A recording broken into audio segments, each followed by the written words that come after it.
Guys, good day po guys. Good afternoon, panibagong araw, panibagong vlog. Ito po, kakainin ko po yung aking leftover burrito, Filipino burrito from last night. And 2 eggs.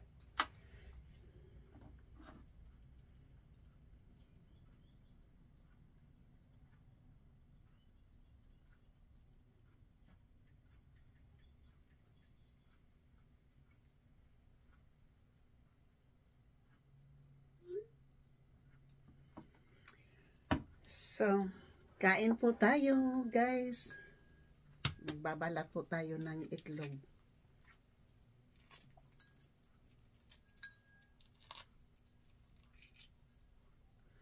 Balat po tayo ng itlog guys. At kakain po tayo. Ayan po. Kakainin po natin yung itlog kasi pag hindi natin to kainin, matagal na naman po itong So, yan po yung itlog. Balat-balat lang po tayo ng itlog guys, okay?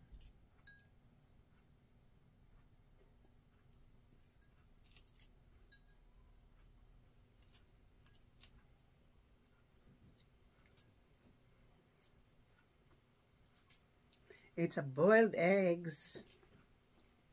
Yan po yung ating lunch today.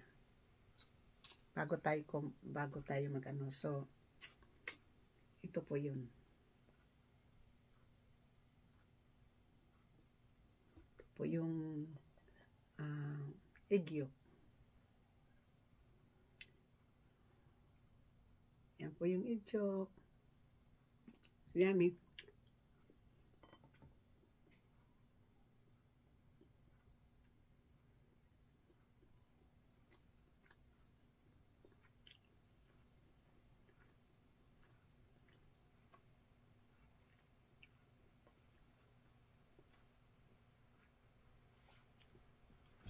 Ito po yung egg yolk.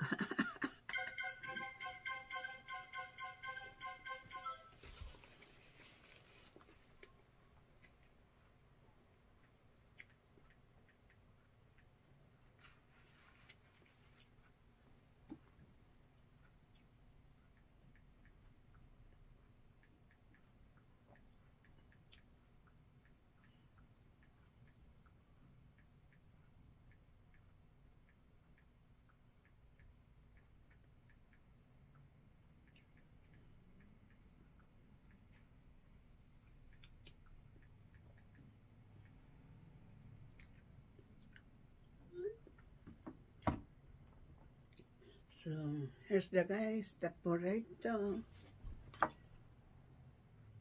Sa Filipino burrito guys.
No food, no.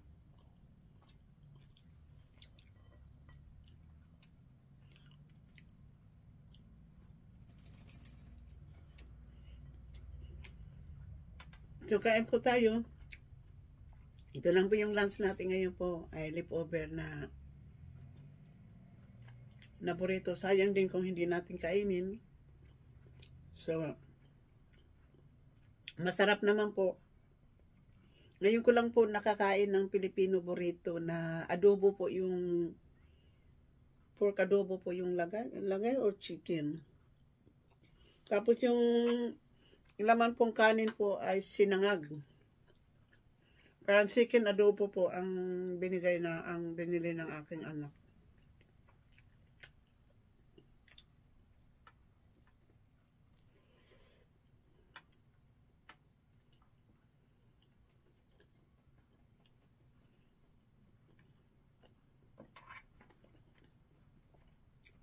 Mayroon pong gulay.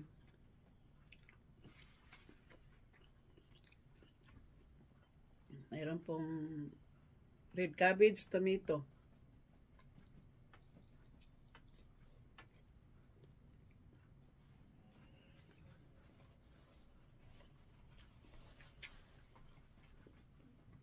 Doon po ito sa Senior Sisig sa San Francisco po.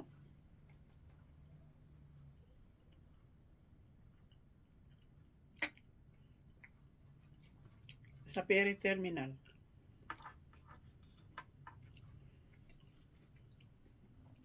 Doon po ako dinala kagabi ng aking anak.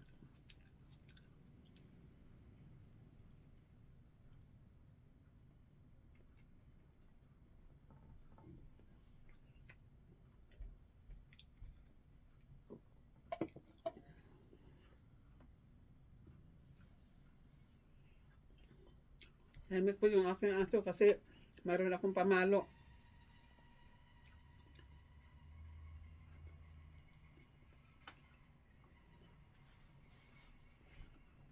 Hindi po siya pwede mag-bark-bark.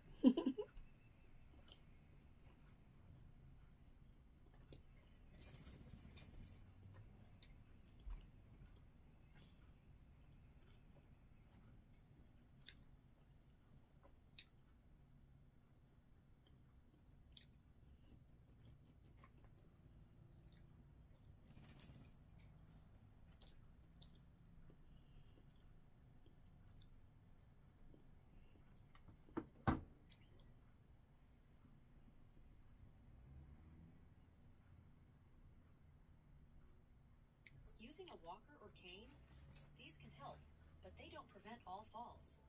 Make sure you have... You're watching the Legal Breakdown, and Glenn, we have been talking a lot about this deportation case that's going back and forth between the courts. The Trump administration has now invoked what's called the state secrets doctrine. Them doing this is as insane a move as they can possibly pull. Can you explain why? Yeah, Brian, this is absurd. You know, we got to back up a little bit. First, Judge James Boasberg, who is presiding over the litigation regarding the unconstitutional deportation by the Trump administration of a couple of hundred Venezuelan immigrants, and they deported them to El Salvador. We can talk about why that is in a minute. But Judge Boasberg, understanding that these people were essentially being kidnapped and, sent to foreign lands without having their constitutional rights protected, because before you deport somebody, you are entitled to notice and an opportunity to be heard in court. The Trump administration says, we have no interest in complying with the Constitution. So Judge Boasberg issued an order on March 15th. Stop. Do not send any more planes carrying migrants who haven't had their constitutional rights honored to Venezuela, El Salvador, or anywhere else. And in the event any of these planes have taken off, you need to turn them around and bring them back. Importantly, Judge Boasberg said, well, you don't need to release them from custody. You just need to get them into court to honor their constitutional rights of notice and opportunity to be heard. You know what the Trump administration said in the face of that court order? Nope, we're not going to do it. So the next thing Judge Boasberg did, said, okay, fine. Now I'm going to need a whole bunch of information and evidence to see if you intentionally violated my court order such that I should consider holding Trump administration officials into contempt. And when the judge asked for that additional information, the Trump administration, through his dirty DOJ lawyers, said, no, we're not going to provide you with information. And here is the reason they gave the judge for refusing to provide that information. This is protected information under the state secrets doctrine. We couldn't possibly tell you, Judge, the information that you are seeking. What information is that? He wanted to know who these people were that were unlawfully, unconstitutionally deported, what time the planes left, and what time the planes landed. Now, get this, Brian. This would be laughable if it wasn't so serious, this deprivation of constitutional rights. There are flight crews who know this information. When could a ruby red congressional district in Florida turn blue? Momentum seems to be gathering for the Democratic candidate in this special election. His name is Josh Weil. This from, of all places, Florida Voice. Democrats putting up a fight in Florida Congressional District 6. Early voting data shows where Republican, a very unpopular, ultra MAGA, Doge extremist by the name of Randy Fine, is facing Democrat Josh Weil, who is a public school teacher. A massive cash disparity we're seeing, as well as people are... You're watching The Legal Breakdown. Glenn, we have been talking a lot about this deportation case that's going back and forth in between the courts.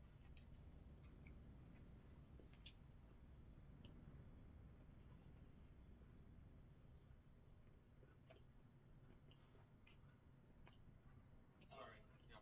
Mr. Secretary, Republican Congressman Don Bacon waited on the signal chat breach. The White House is, quote, in denial that this was not classified or sensitive data. They should just own up to it and preserve credibility. Do you think that's true? Also, here in Jamaica, there are USAID employees at our embassy, like so many others around the world, on administrative leave, not carrying out the work of the American people.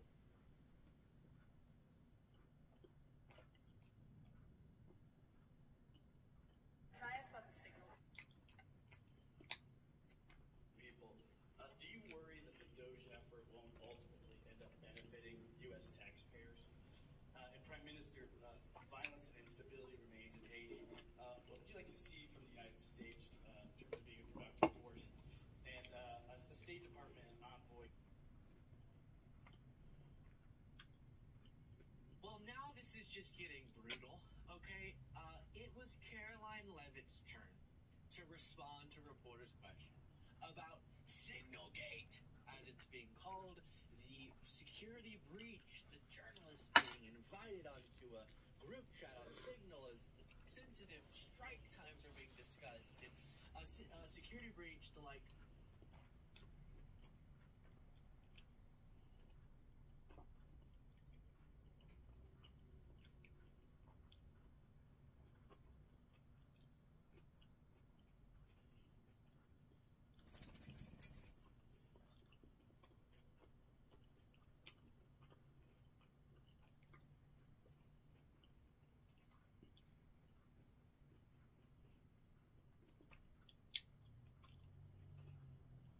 Could a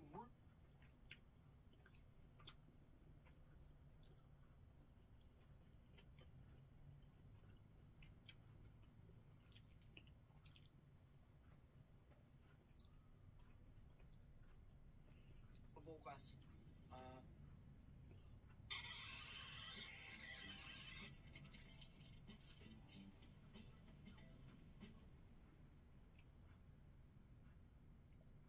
I-update natin muli para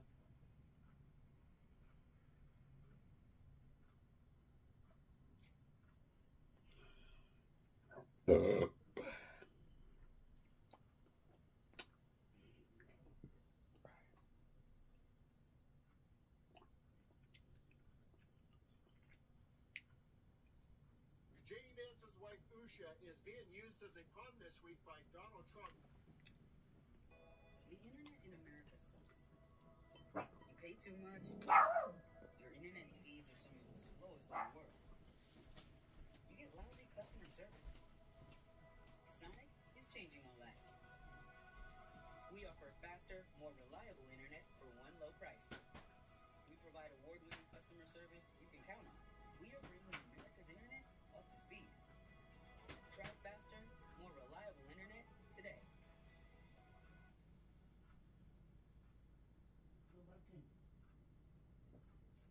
What's your credit card debt balance? If it's $10,000 or more, here are 3 easy solutions you can start implementing today. And number 3 is an absolute game changer.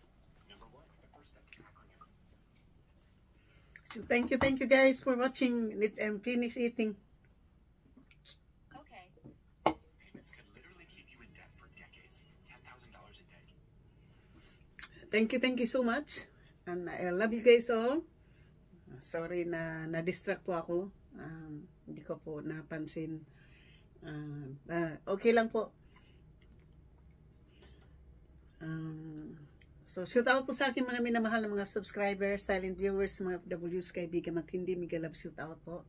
At sa lahat po ng sumusuporta po ng aking channel. Thank you po so much and I love you guys. Sana bigyan po tayo ni Lord pa ng mahaba pang buhay. Stay healthy and active. Kahit na tumatanda na po tayo, okay lang, basta ang gagawin po natin ay exercise. Sa akin po, ang aking pong pag-exercise po araw-araw ay paglalakad. So yan po yung aking nagawa pong paraan para mailakad at kasama ko po yung aso in case. So ayan po, maraming salamat po sa inyong lahat. Thank you. Ay tapos na po ako nagkain ng aking leftover. I love you guys. So tayo sa aking mga minamahal na mga subscriber. Sa hindi pa po nakapag-subscribe dyan, please subscribe my channel and hit the notification bell para ma-upload po. Para ma-update po kayo sa aking mga bago pong upload. Thank you so much. I love you all.